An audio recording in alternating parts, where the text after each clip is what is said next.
মুসা আলাইহিস সালাম আল্লাহর নবী, বলে ঈসা নবী ও নবী, এখন যদি কেউ বলে বর্তমানে অমুকে জামানার অমুক ব্যক্তি, এখন যদি কেউ বলে অমুক ব্যক্তি বর্তমানে ঈসা নবীর মতো, অমুক ব্যক্তি বর্তমান জামানার মুসা আলাইহিস সালাম, কেউ যদি বলে অমুক ব্যক্তি ফেরাউনের বিরুদ্ধে বর্তমানে মুসা আলাইহিস সালাম, যুগে যুগে ছিল ফেরাউন, তব মুসারা ছাড়েনি হাত।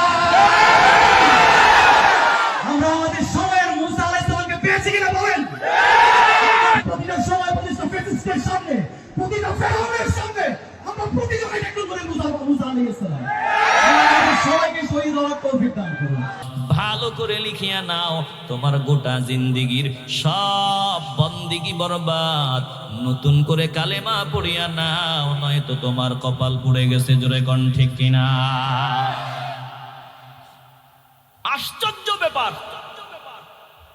ভালোবাসা দেখাও, কিন্তু ভালোবাসার একটা বাউন্ডারি আছে। বাউন্ডারি ক্রস করবা, তোমার নামটা বেয়াদবির তালিকায় উঠে যাবে।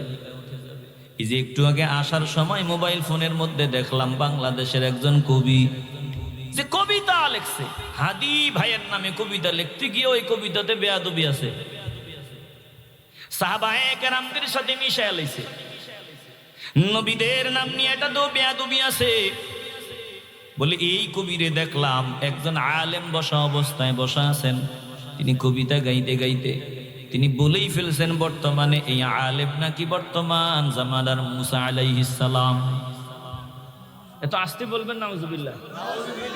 আপনাদের বিবেকটাকে আদালত বানায় দেন। আমরা কারো দুশমন না, আমরা কারো দুশমনী অন্তরে নিয়ে কথা বলি না। তোমরা যদি মনে করো দুশমন, তাইলে এটা তোমাদের ব্যাপার, কিন্তু স্পষ্ট ভাষায় কথা বলিয়া যাব। নিজের বাপের বিরুদ্ধে গেলেও কোনো অসুবিধা নাই।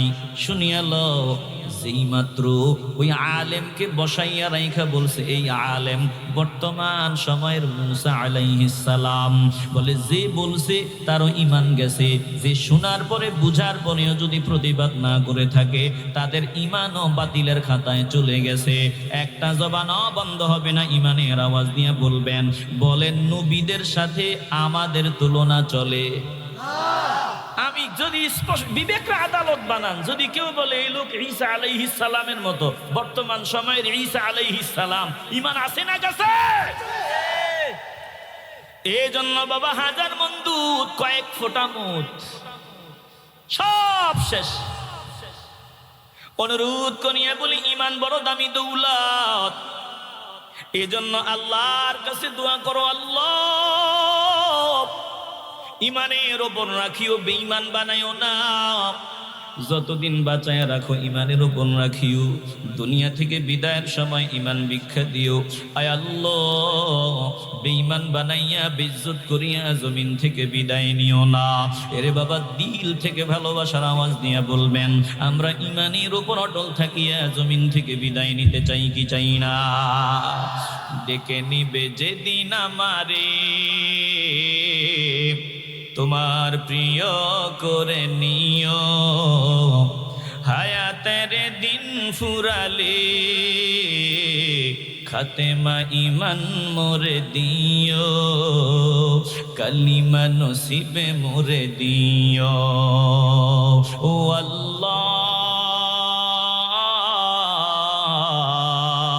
একটু কলজা থেকে ভালোবাসা নিয়ে মাওলারে ডাকেন না, কারণ তিনার মতো তো আমার এত আপনার কেউ নেই। একটু ডাকেন না, বলেন না আল্লাহ, ভালোবাসা নিয়ে বলেন না আল্লাহ, কলজা থেকে বলেন আল্লাহ। ও আল্লাহ, কালিমা নসিবে মোরে দিও, কালিমা নসিবে মোরে দিও। এ মুসলমান নবীর আশিকের দান, ঈমান বড় দামি দৌলত রে বাবা। ঈমান দেওয়া যাবে না, প্রয়োজনে জীবন দিব, প্রয়োজনে ফাঁসির দড়ি গলায় নিব, প্রয়োজনে আগুনে ঝাঁপ দিব, প্রয়োজনে দেশ ছাড়বো, প্রয়োজনে সব বিসর্জন দিব, তারপরেও ঈমান দিব না।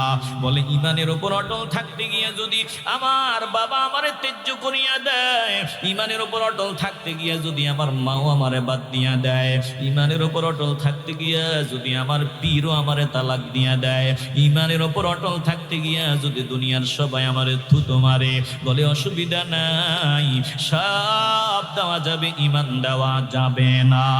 বলেন আমরা ইমানের ওপর অটল থাকতে চাই কি চাই না?